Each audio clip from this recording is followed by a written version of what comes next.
Assalamualaikum warahmatullahi wabarakatuh. Waalaikumsalam warahmatullahi wabarakatuh. Saya Wimas Apriliana Siawirati, peserta PPG dalam jabatan kategori 1 dengan LPTK Universitas Negeri Semarang akan melakukan wawancara bersama dengan Bapak Priyo Hadijatmiko SPD MPD selaku pengawas di Korwilcam Bidik Kecamatan Rawasari. Selamat siang Bapak. Selamat siang. Bisa dimulai nggih Bisa, untuk ya. wawancaranya nggih. Yang pertama yaitu terkait dengan motivasi belajar siswa. Menurut Bapak, faktor apa yang mempengaruhi motivasi belajar siswa khususnya di lingkungan sekolah dasar? Ya. Faktor yang mempengaruhi dan motivasi belajar itu menurut saya ada dua secara garis besar, yaitu yang pertama faktor secara internal dari siswa itu sendiri. Secara internal yang terkait dengan siswa itu, jadi pertama kondisi siswa secara fisik maupun secara mental. Kemudian masih internal juga yang terkait dengan cita-cita siswa. Kalau siswa itu memiliki cita-cita yang tinggi, itu bisa memotivasi untuk belajar lebih baik. Tetapi manakala tidak punya cita-cita yang tinggi, maka ya seadanya saja apa yang dia hadapi. Itu yang secara internal dari siswa. Kemudian yang eksternal itu lingkungan bisa fisik, bisa non fisik. Yang fisik berupa sumber-sumber belajar yang ada, buku, bisa lewat alat-alat elektronik, bisa juga kondisi lingkungan dari misalnya lingkungan masyarakat sekitar dan juga orang tua, itu juga bisa menjadikan motivasi belajarnya lebih tinggi.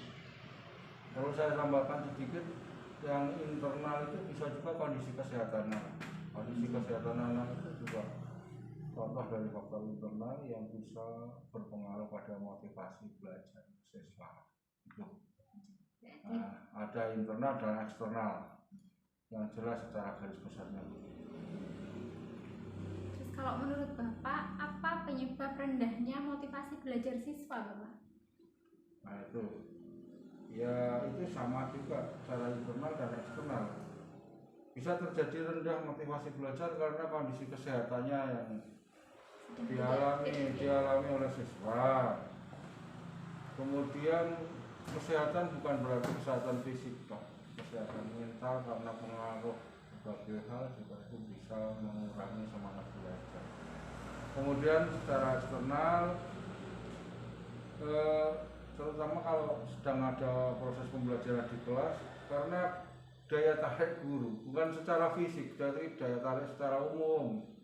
Misalnya karena guru itu menyampaikan materi kurang bisa mengelola dengan baik, atau metodiknya mungkin yang kurang bagus, itu juga motivasi belajar siswa kurang. Bisa juga dikarenakan kesiapan guru dalam mengajar itu kurang bagus, sehingga ini mengurangi semangat belajar siswa. Jadi ada internal dan eksternal juga secara garis besarnya. Ya. Berikutnya Bapak untuk pertanyaan yang kedua. Maaf, ditambah sedikit ya. Jadi untuk menanggulangi itu perlu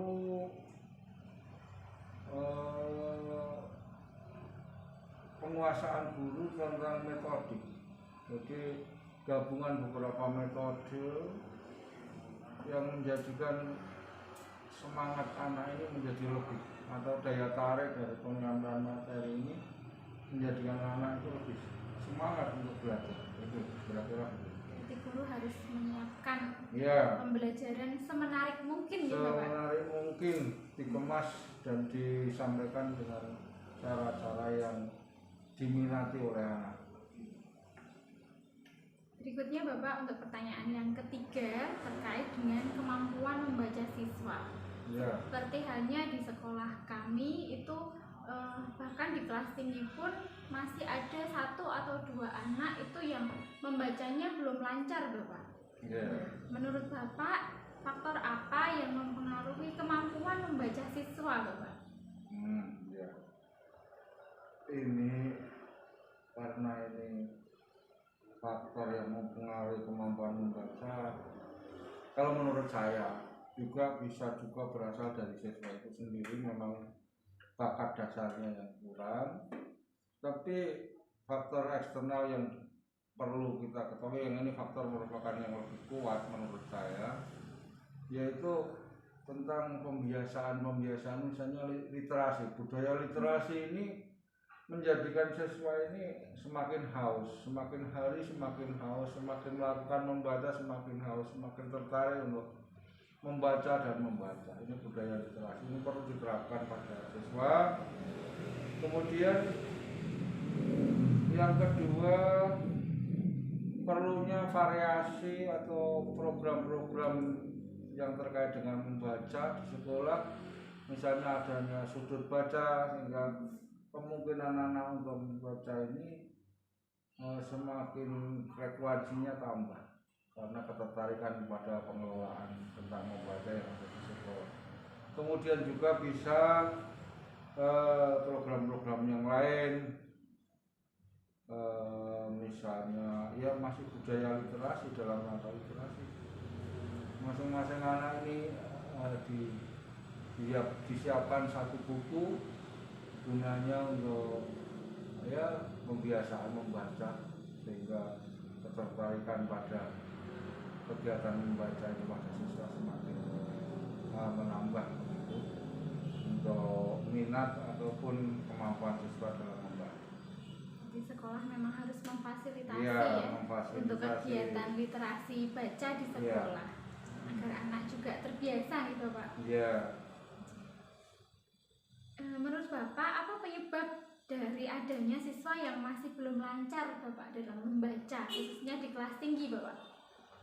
Kalau kelas tinggi siswa kurang, ini tidak ada faktor lain ya, pembiasaan membaca atau budaya literasi di sekolah itu yang kurang. Artinya lebih frekuensinya ditambah dan tekniknya secara variatif, sehingga daya tarik dari untuk minat bacanya itu semakin tinggi dari siswa. Kalau minat bacanya tinggi, otomatis kemampuan membacanya pasti akan naik. Setuju sekali Bapak. Selanjutnya Bapak, terkait dengan relasi atau hubungan antara guru dengan orang tua, faktor apa menurut Bapak yang mempengaruhi relasi atau hubungan antara guru dengan orang tua? Untuk pertanyaan yang nomor 5. Oh ya, mempengaruhi hubungan guru dan orang tua ini banyak hal ya. Ini dari faktor guru sendiri bisa, dari faktor orang tua juga bisa. Kalau kita lihat dari sisi orang tua, ini di era sekarang, apalagi di masyarakat kita belak-belakan jujur saja, banyak orang tua murid wali siswa ini ibunya atau ibu dan bapaknya bahkan kerja di luar negeri.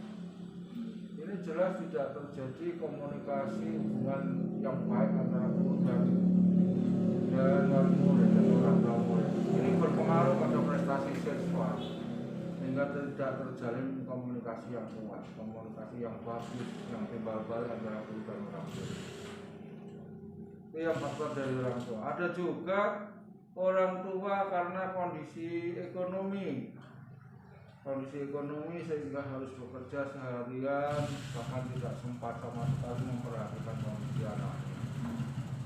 Dalam artian mau memperhatikan kondisi anaknya, dia sibuk mencari kebutuhan ekonomi, sehingga tidak terjalin hubungan antara orang tua siswa dan guru. Itu bisa berpengaruh Yang berikutnya lagi bahwasanya dari guru ya, dari sisi guru ini ada guru yang kurang bisa memahami faktor-faktor kesuksesan untuk belajar siswa. Menurut saya salah satu faktor sukses belajar siswa itu yaitu dipengaruhi antara hubungan orang tua siswa dan guru. Adanya perhatian sehingga terjadi kendala di sekolah, misalnya tentang siswa yang ngantuk terus, guru kan harus mencari sebabnya. Kenapa kok ngantuk terus? Nah, ini perlu komunikasi dengan orang tua. Di sekolah misalnya nggak semangat, nggak ngantuk, tapi dia nggak memperhatikan, ini karena apa? Ini kan perlu komunikasi dengan orang tua, sehingga ada kerjasama yang kompak antara guru dan orang tua. Jadi ada kendala di sekolah, komunikasi dengan orang tua diatasi bersama-sama dengan bijak, dengan manusiawi, sehingga tujuan pembelajaran atau tujuan dari belajar siswa itu bisa mencapai hasil yang lebih maksimal dibandingkan kalau tidak ada hubungan orang tua siswa dengan guru. Terlebih apalagi yang kedua orang tuanya di luar negeri, jelas ini tidak ada komunikasi timbal balik, sehingga ya hanya pembelajaran biasa saja, bejan-bejan dalam bahasa Jawa. Kalau nilai HP ya HP, tapi itu sangat kurang menguntungkan bagi perkembangan siswa. Tapi bagaimanapun itu hak orang tua, jadi kita tidak menyalahkan hak paten orang tua, hak mereka sendiri ya. Tapi menghimbau paling tidak kalau bisa lewat komunikasi apa atau apa sudah terjalin hubungannya. Sekarang banyak sarana gitu untuk mempermudah kita berkomunikasi meskipun tidak bertatap muka gitu. Iya, bisa. Yang jelas komunikasi guru dengan orang tua ini akan berpengaruh bagaimana dengan perkembangan siswa, terutama dalam belajarnya dan perkembangan dalam hal lain juga, perkembangan sikap dan seterusnya. Yang itu penting bagi siswa untuk berikutnya. Sangat setuju sekali Bapak. Ya. Berikutnya tentang model pembelajaran inovatif Bapak. Faktor-faktor apa yang mempengaruhi guru masih ada nih yang belum menggunakan model-model pembelajaran inovatif? Pembelajaran inovatif. Ya, kalau pembelajaran inovatif jelas itu faktor dari guru. Ini faktor ya, itu faktor dari guru saja sebenarnya, karena namanya saja pembelajaran inovatif itu kreativitas dari guru. Jadi guru itu merasa puas dengan kemampuan yang ada sekarang. Dia tidak mengetahui perkembangan dunia di sekitarnya, di mana perlu peningkatan baik dari sarana prasarana maupun dari strategi pembelajaran itu sendiri, di mana tahunya dia sudah melakukan yang terbaik, kurang mengetahui bagaimana perkembangan secara umum tentang belajar, maka dia tidak ingin itu mode-mode pembelajaran yang inovatif. Padahal bagaimanapun dari waktu ke waktu mode pembelajaran itu terus berkembang, baik sarana prasarannya, wujudnya, yang di situ sebagai guru mestinya harus memahami, mengetahui mode-mode pembelajaran yang inovatif dan mencoba untuk melakukannya sehingga ada peningkatan dari waktu ke waktu. Tapi ada juga, tapi ya persentasenya tidak terlalu banyak, karena ada tugas-tugas yang lain dari guru, misalnya di rumah nyambi dodol di toko, atau mungkin nyambi pekerjaan yang lain sehingga tidak ada waktu untuk persiapan itu. Menyibukkan sendiri. Ya, menyibukkan dengan kesibukan lain.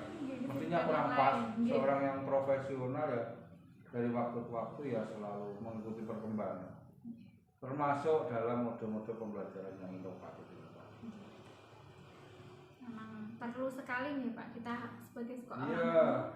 menyiapkan pembelajaran dengan menerapkan model-model pembelajaran inovatif ya. Tapi tidak menutup kemungkinan kondisi guru yang misalnya ada kondisi kesehatan yang mempengaruhi, sakit lah gampangnya, Nggih. sakit yang tidak sakit biasa, sakit agak menaun ya bisa juga berpengaruh itu. Tapi itu persentase kecil. Tapi secara umum yang mempengaruhi ya karena kegiatan-kegiatan lain dan semangat untuk meningkatkan dirinya itu dari faktor individu guru enggak ada. Itu juga berpengaruh. Jadi enggak ada mode pembelajaran yang inovatif. Lanjut Bapak, ini Ya. terkait dengan soal HOTS. Ya. Sekarang kan di kurikulum 13 itu siswa sudah dihadapkan dengan soal-soal HOTS ya, high order thinking skill. Ya. Nah, tapi ternyata banyak siswa juga yang masih kurang cakap dalam menyelesaikan soalnya Bapak. Iya. Nah, ini faktor apa Bapak yang mempengaruhi bahwa siswa tersebut kurang cakap dalam menyelesaikan soal-soal yang berbasis HOTS? Iya. High order thinking, dari soal-soal yang memerlukan di situ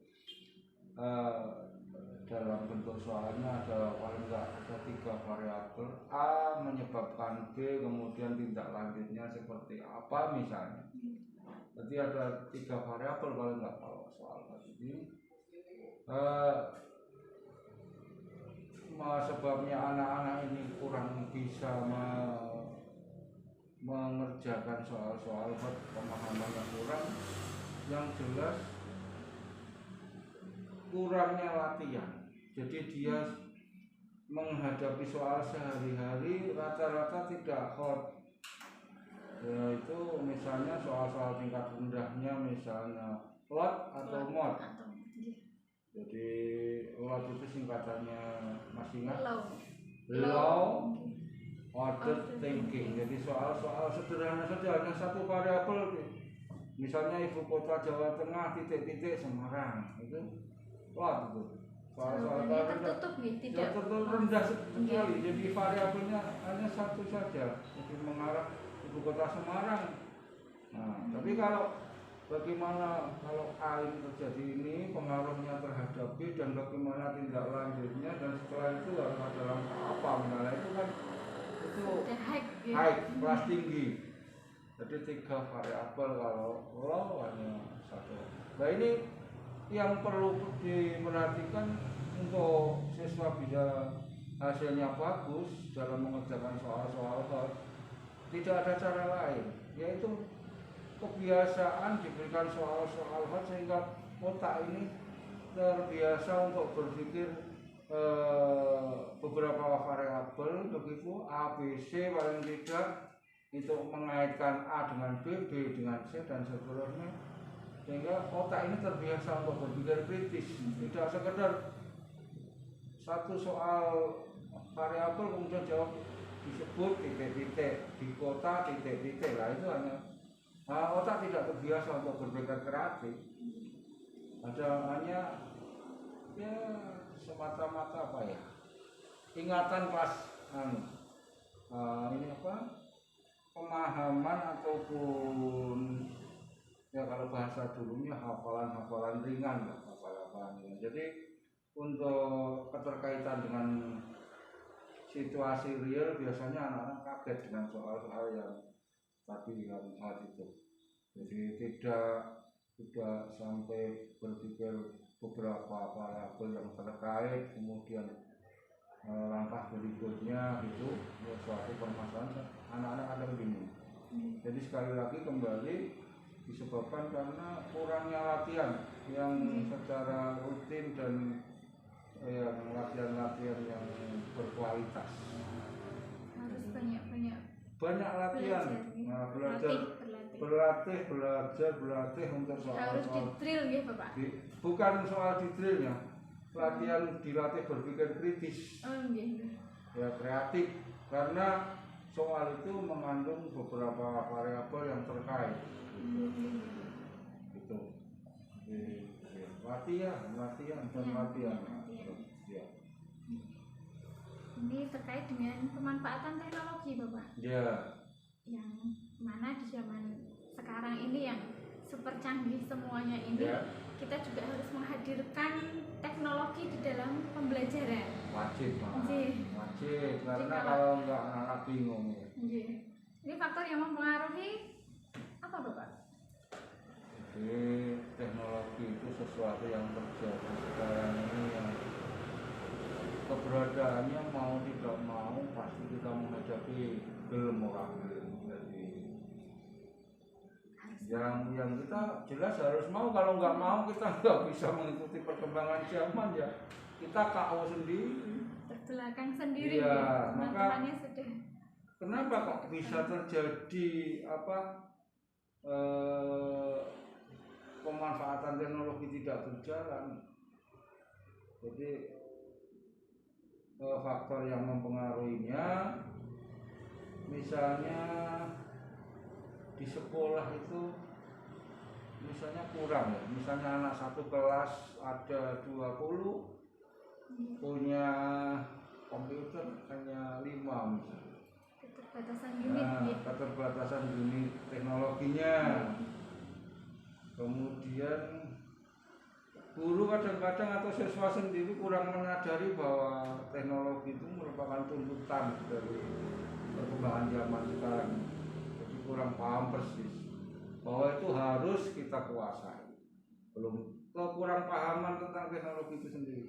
Yang berikutnya, meskipun sekarang jaringan sudah luar biasa ya, bahkan sampai ke pelosok, tapi masih ada juga beberapa daerah yang bahasa saya ya sinyal kalau HP ya, sinyalnya dari itu terjangkau tapi menduk banget, kadang kuat, kadang enggak, kadang kuat, itu pernah belum stabil gitu. belum stabil itu juga mempengaruhi juga semangat untuk bersama-sama belajar dengan menggunakan teknologi ya, rasa-rasan biasanya. Padahal dari pribadinya sudah semangat, cuman kan sarannya ya kurang begitu. Tapi sebenarnya yang ketiga ini bisa diatasi dengan ini, kita bermigrasi untuk pemanfaatan untuk pemanfaatan dari teknologi. Kita bermigrasi misalnya dari tempatnya Mbak Anis ya, yang ada di sebelah sungai, karena misal di sana nggak ada, nyabrang sungai mendekati TPI misalnya, bermigrasi untuk mencari sinyal yang bagus. Migrasi dalam tanda kutip artinya mencari tempat yang cocok. Kemudian bisa juga kemampuan pribadi lah, ini orang-orang lama yang usia lama seusia saya banyak yang begitu. Kemampuannya sudah tidak mencukupi, mau belajar sudah nggak mau. Nah, itu kemampuan secara pribadi atau SDM-nya yang nggak mencukupi. Tapi sebenarnya sekarang kan operasional untuk pembelajaran dengan teknologi tidak terlalu sulit. Manakala mau, setidaknya ada perubahan dan perkembangan bagi yang bersangkutan itu. Ya. Terima kasih Bapak untuk waktunya. Untuk sharing ilmunya sangat memuaskan dan sangat bermanfaat bagi saya yang pemula. Insya Allah nanti perbaikan satu persatu akan saya coba tanamkan di sekolah saya. Mohon maaf apabila ada salah kata atau kurang berkenan di hati Bapak. Matur suwun sangat. Saya juga sama sebagai manusia biasa, meskipun saya seorang pengawas, tapi mungkin di sana sini juga masih banyak yang perlu saya pelajari, perlu latihan, termasuk teknologi itu sendiri, sehingga semakin hari kita tidak semakin bingung, semakin bisa memahami tentang perkembangan yang berjalan sekarang ini, terutama tentang pembelajaran, tentang sekolah, tentang kurikulum dan sebagainya. Kita selalu belajar untuk selalu meningkatkan keilmuan kita, terutama di bidang itu kan. Termasuk guru juga harus begitu. Guru dulu nggak S1, harus kemudian D2, ditingkatkan lagi S1. Banyak sekarang juga guru yang sudah S2. Ada juga beberapa guru yang sudah mencapai doktorat. Ya mungkin itu tingkatan-tingkatan yang memang harus dicapai sesuai tuntutan zaman. Itu saja. Terima kasih. Matur suwun Dan sangat mohon Bapak. maaf segala kekurangannya. Sakunturipun. Ya. Assalamualaikum warahmatullahi wabarakatuh. Waalaikumsalam warahmatullahi wabarakatuh.